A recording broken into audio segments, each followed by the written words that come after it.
ગુજરાત કોંગ્રેસની લોકસભા વિધાનસભા બૂથ સમિતિ ઇન્ચાર્જની આજે બેઠક બોલાવવામાં આવી હતી। પ્રદેશ કોંગ્રેસ કાર્યાલય ખાતે આ બેઠક બોલાવાઈ। જો કે આ બેઠકમાં વિપક્ષના નેતા શંકરસિંહ વાઘેલાની સૂચક ગેરહાજરી જોવા મળી। કોંગ્રેસની બેઠકમાં બાપુ ગેરહાજર રહેતા પાર્ટીથી નારાજ હોવાનું મનાઈ રહ્યું છે।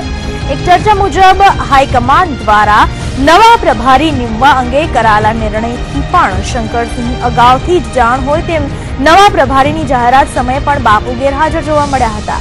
2017ની વિધાનસભાની ચૂંટણીમાં કોંગ્રેસને મજબૂત સ્થિતિમાં પહોંચાડવા માટે શંકરસિંહ વાઘેલા મજબૂત પીઠબળ તરીકે માનવામાં આવતા હતા, પરંતુ હવે બાપુ નારાજ થઈ ગયા હોય તેવું ચિત્ર ઉપસી આવ્યું છે। શંકરસિંહ વાઘેલાની નારાજગીની જો વાત કરવામાં આવે તો અનેક કારણો છે। 2017ની વિધાનસભાની ચૂંટણીમાં મુખ્યમંત્રી પદ અને ચૂંટણીલક્ષી સંપૂર્ણ જવાબદારી તેમને સોંપવામાં આવે એવી શંકરસિંહ વાઘેલાએ માંગ કરી હતી। આ માંગો ન સ્વીકારાતા બાપુ કોંગ્રેસથી નારાજ થયા છે। એટલું જ નહીં, પણ ભરતસિંહ સોલંકીની કાર્યપદ્ધતિથી પણ બાપુ નારાજ હોવાનું માનવામાં આવી રહ્યું છે, જેથી સાથે ચૂંટણીલક્ષી સંપૂર્ણ સત્તા અને સંગઠનમાં શંકરસિંહ વાઘેલાના કેમ્પના ધારાસભ્યોને ફરી ટિકિટ આપવાની માંગ પણ પૂરી નથી થઈ। આ ઉપરાંત શંકરસિંહ વાઘેલાના આયોજન મુજબ સંગઠનના કાર્યક્રમોમાં કામગીરી ન થતા કોંગ્રેસથી નારાજ થયા છે। તો નારાજગી માટે મુખ્ય કારણ તો ચૂંટણીલક્ષી કાર્યોમાં વધુ પડતો થતો વિલંબ જવાબદાર છે। શંકરસિંહજી આ કાર્યક્રમ આ મીટિંગમાં પહોંચી નહીં શકે। જે કંઈ માહિતી હશે એ અમે ચર્ચા વિચારણા કરી લઈશું, એટલે આપ કોઈ એના માટે સ્પેક્યુલેશન કરશો નહીં એવી મારી આપને વિનંતી છે। અને અમે છેલ્લા 2 વર્ષ કરતા વધારે સમયથી સાથે બધા સૌ સાથે મળીને સારી રીતે કામ કરીએ છીએ।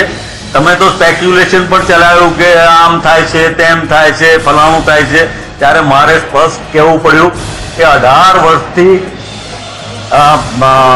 શંકરસિંહજી કોંગ્રેસમાં છે અને કોંગ્રેસને મજબૂત કરવાનું કામ કરી જાય છે। 2017ની ચૂંટણી પહેલા જ કોંગ્રેસમાં મોટા ફેરફાર થઈ રહ્યા છે, જેમાં કોંગ્રેસ હાઈકમાન્ડ દ્વારા ગુરદાસ કામતની પ્રભારી પદથી હકાલપટ્ટી કરી રાજસ્થાનના પૂર્વ મુખ્યમંત્રી અશોક ગેહલોતને નવા ગુજરાતના પ્રદેશના પ્રભારી બનાવાયા છે। ગુજરાતમાં કોંગ્રેસની દયનીય સ્થિતિ જોવા મળી રહી છે, જેનાથી નારાજ કોંગ્રેસ હાઈકમાન્ડની ગુરદાસ કામત પર ગાજ વરસી છે। ત્યારે પ્રભારીની જો વાત કરવામાં આવે તો પ્રભારી પદેથી ખસેડવાના કારણ ઉપર પણ નજર કરીએ તો તાજેતરમાં ગુજરાત પ્રવાસ દરમિયાન ગુરદાસ કામતે શંકરસિંહ વાઘેલાના નિવાસસ્થાને બેઠક યોજી હતી, જેમાં ગુરદાસ કામતની ઉપસ્થિતિમાં જ શંકરસિંહ વાઘેલા દ્વારા શક્તિ પ્રદર્શન કરવામાં આવતા હાઈકમાન્ડ નારાજ થયું હતું। તો છેલ્લા 1 વર્ષથી પ્રદેશ કોંગ્રેસમાં ગુરદાસ કામત નવી નિમણૂક કરવામાં નિષ્ફળ રહ્યા હતા, જેથી નગરપાલિકાની પેટા ચૂંટણી અને ગ્રામ પંચાયતની ચૂંટણીઓમાં કોંગ્રેસને કારમી હારનો સામનો કરવો પડ્યો, જેથી હારને લઈને કોંગ્રેસ ઉપાધ્યક્ષ રાહુલ ગાંધીએ વફાદારોની ટીમ પાસે ગુજરાતમાં સર્વે કરાવ્યો। આ સર્વેમાં કોંગ્રેસની આ સ્થિતિ માટે ગુરદાસ કામતને જવાબદાર ગણાવ્યા હતા, જેથી કામતની બધાને સાથે લઈને ચાલવાની પદ્ધતિથી નારાજ કોંગ્રેસ હાઈકમાન્ડે પ્રભારી પદેથી હટાવ્યા છે।